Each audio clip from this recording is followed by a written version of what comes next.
नमस्कार, मैं अंजलि मिश्रा। स्वागत है आपका द न्यूज में। पश्चिम बंगाल की मुख्यमंत्री ममता बनर्जी ने विवादित बयान दिया है और ये विवादित बयान उन्होंने बीएसएफ के जवानों को लेकर दिया है। जी हाँ, बिल्कुल सही सुना आपने। बीएसएफ को लेकर ममता बनर्जी के बिगड़े बोल हैं। उन्होंने कहा कि बीएसएफ ने बंगाल के बॉर्डर एरिया में आतंक फैला रखा है, यानी बीएसएफ जिनका काम सुरक्षा प्रदान करना है, जिनका काम सुरक्षा देना है, उनके ऊपर ममता बनर्जी आतंक फैलाने का आरोप लगाती हुई नजर आ रही है। तो बता दें आपको कि आखिर माजरा क्या है। पश्चिम बंगाल के मुख्यमंत्री ममता बनर्जी ने जो है 2024 में भाजपा को हराने के लिए एक बार फिर से वह आह्वान करती हुई नजर आ रही है। उन्होंने कहा कि देश के लोगों को अराजकता को खत्म करने के लिए लोगों की सरकार लाने का प्रयास करना चाहिए। बंगाल में हिंसा और भ्रष्टाचार पर भाजपा अध्यक्ष जेपी नड्डा की हालिया टिप्पणी। ममता बनर्जी ने बंगाल विधानसभा में यह बयान दिया। ममता बनर्जी ने विधानसभा में कहा कि बंगाल में देश के अन्य हिस्सों की तुलना में कानून और व्यवस्था की स्थिति बेहतर है। इस दौरान उन्होंने ये भी दावा किया कि राज्य में सीमावर्ती इलाकों में बीएसएफ ने आतंक फैलाया हुआ है। मुख्यमंत्री बनर्जी ने कहा कि सीमावर्ती इलाके में निर्दोष लोग मारे जा रहे हैं। केंद्र इन हत्याओं की जांच के लिए जांच कमेटी को भेजने की जहमत तक नहीं उठाता है। इसके अलावा ममता बनर्जी ने वैलेंटाइन डे पर गाय को गले लगाने की केंद्र की अधिसूचना, जिसके बाद में वापस ले लिया गया, उस पर भी तंज कसते हुए कहा कि अगर गाय किसी इंसान को मारती है तो आखिर क्या होगा।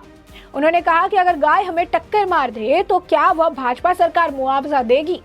उन्होंने कहा कि भाजपा इतना नीचे गिर गई है कि उसने एक नोबेल पुरस्कार विजेता जो है अमर्त्य सेन का भी अपमान किया है। बता दें कि बंगाल विधानसभा के नेता प्रतिपक्ष शुभेंदु अधिकारी को पश्चिम बंगाल विधानसभा अध्यक्ष विमान बोस द्वारा अपना भाषण पूरा करने से रोके जाने के बाद भारतीय जनता पार्टी ने सदन से वॉकआउट कर दिया। दरअसल सदन की कार्रवाई शुरू होने पर अधिकारी ने राज्यपाल के अभिभाषण की आलोचना करते हुए अपना संबोधन जो है शुरू किया। हालांकि अध्यक्ष ने उनसे सदन के पटल पर इस तरह के आरोप नहीं लगाने को कहा। भाजपा विधायक दल ने इसके विरोध में अध्यक्ष के खिलाफ नारेबाजी की और सदन से वॉकआउट कर दिया।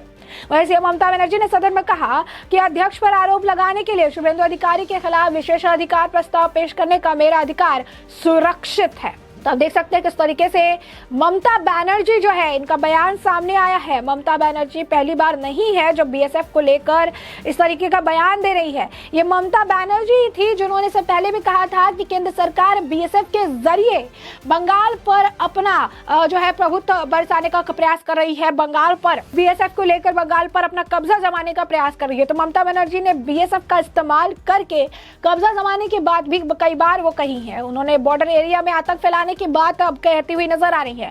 उन्होंने ये भी कहा कि अन्य राज्यों की तुलना में पश्चिम बंगाल में कानून व्यवस्था की स्थिति बेहतर है। सबसे पहले बात यह है कि ममता बनर्जी जब इस तरीके के बयान देती हैं, सबसे पहले उन्हें न्यूज़पेपर, उसके बाद कई सारे न्यूज चैनल जिनका नाम मैं उन्हें जो है बता दूंगी, उसके बाद जो है कई सारे जो फेसबुक पे न्यूज आते रहते हैं उनके सेशन, ये सब कुछ देखने चाहिए क्योंकि पश्चिम बंगाल में सबसे ज्यादा हिंसा की खबरें रिपोर्ट की जाती है। पश्चिम बंगाल में यहाँ से बम बरामद हुआ, वहां से बम बरामद हुआ, इनके घर में इसको मार दिया गया, इनके घर में उसको मार दिया।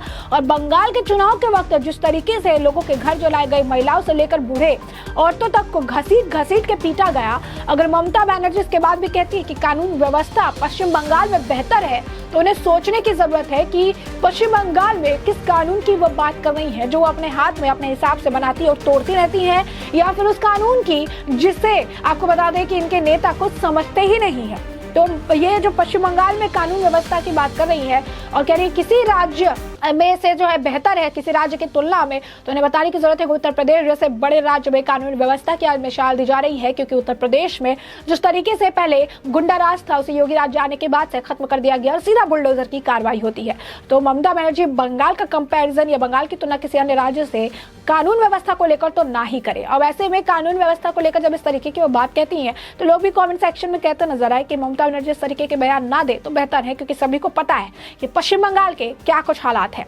बता दें आपको, सिर्फ यही नहीं, उन्होंने कहा कि बीएसएफ ने पश्चिम बंगाल के सीमावर्ती इलाकों में यानी जो बॉर्डर एरिया है उस इलाकों में आतंक फैला रखा। ममता बनर्जी ने कहा हक डे को लेकर भी तंज कसा, क्योंकि जाहिर है एक मुहिम कही गई थी, बाद में से वापस ले लिया गया, सिक्योरिटी पर्पस या जो पर्पस हो, तो उसे भी लेकर इन्हें तकलीफ है। यानी कोई भी हो, कुछ भी अच्छा है या कुछ भी एक आप कह सकते हैं कि पहल लेकर आ जाए, लेकिन वो बीजेपी सरकार की तरफ से है तो उनके लिए गलत हो जाता है, क्योंकि वो बीजेपी लेकर आ रही है, ये उनका जो है बयान है।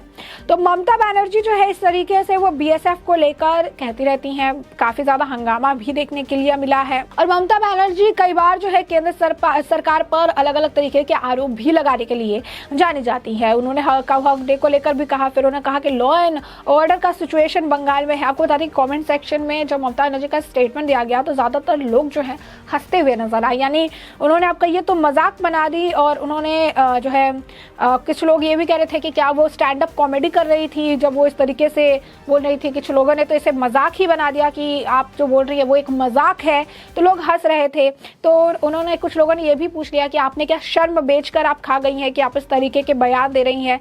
कुछ हर लोग जो है आपको बता दें कि जब इन्होंने कहा कि कानून व्यवस्था दूसरे के जो है कंपैरिजन में बेहतर है, तो हर व्यक्ति जो है सिर्फ मजाक उड़ाता हुआ ही नजर आया और सारी चीजें जो है कहता हुआ नजर आया कि ममता बनर्जी आखिर क्या कह रही हैं। यही नहीं, आपको बता दें कि बीएसएफ को लेकर जिस तरीके से ममता बनर्जी ने बयान दिया उसे लेकर भी जनता उन्हें लताड़ती नजर आई। आपको बता दें कमेंट सेक्शन में लोगों ने पूछा कि दीदी आप अपनी आर्मी की बात कर रही है जो बांग्लादेशी और रोहिंग्या इसको जो है लॉ एंड ऑर्डर में जो है बचा कर रखते हैं, सुरक्षित रखते हैं, आप उनकी बात कर रही हैं शायद।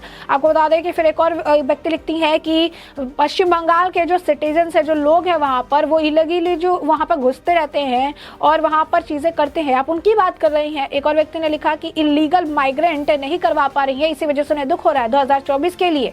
इन्हें कहने का मतलब है कि बॉर्डर एरिया में जिस आतंक की बात कह रही है, क्योंकि वहां से फिर ज्यादा बांग्लादेशियों को घुसा पाती, वहां से फिर 2024 के लिए वो अपनी जमीन तैयार कर पाती। तो ये सारी चीजें हैं। वो लोग कह रहे हैं कि ममता बनर्जी को ये दुख नहीं है कि बीएसएफ वहां पर अपॉइंट है, बीएसएफ सारा देख रेख करे, उन्हें ये दुख है कि बांग्लादेशियों को वो अंदर घुसा नहीं पा रही है, इलीगल माइग्रेंट्स को ला नहीं पा रही है।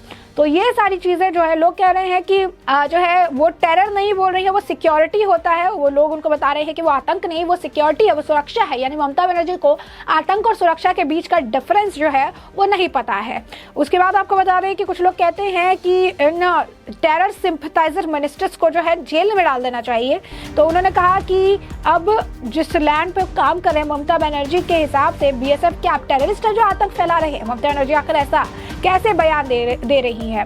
आपको बता दें कि कुछ लोग तो ये भी कह रहे हैं कि ममता बनर्जी के पास कुछ कहने के लिए नहीं है, वो मोस्ट पावरफुल और proud defence system Indian army BSF को जो है इसके ऊपर सवाल खड़े कर रही है। उनको उनके कॉन्स्टिट्यूशनल पद से छीन लेना चाहिए, क्योंकि जब ममता बनर्जी इस तरीके के बयान दे रही है, बीएसएफ इस तरीके के बयान नहीं दे सकती है, जो सरासर गलत है। यानी साफ तौर पर ममता बनर्जी के बयान पर जनता का आक्रोश देखने के लिए मिल रहा है और ये भी कहा जा रहा है कि उनके पद से हटा देना चाहिए जब बीएसएफ को लेकर वो इस तरीके के बयान दे रही हैं, जो बिल्कुल गलत है। इस तरीके के बयान पश्चिम बंगाल की मुख्यमंत्री ममता बनर्जी को नहीं देना चाहिए। बीएसएफ अपना काम कर रही है, जो कि है सिक्योरिटी प्रोवाइड करना, जो कि है बांग्लादेशियों को घुसने नहीं देना, जो कि है कि बॉर्डर एरिया को पूरी तरीके से सुरक्षित रखना। और ममता बनर्जी को किस बात की तकलीफ है कि रोहिंग्यास नहीं आ पा रहे हैं, बांग्लादेशी नहीं आ पा रहे हैं, उनको घुसाना चाहती है वो।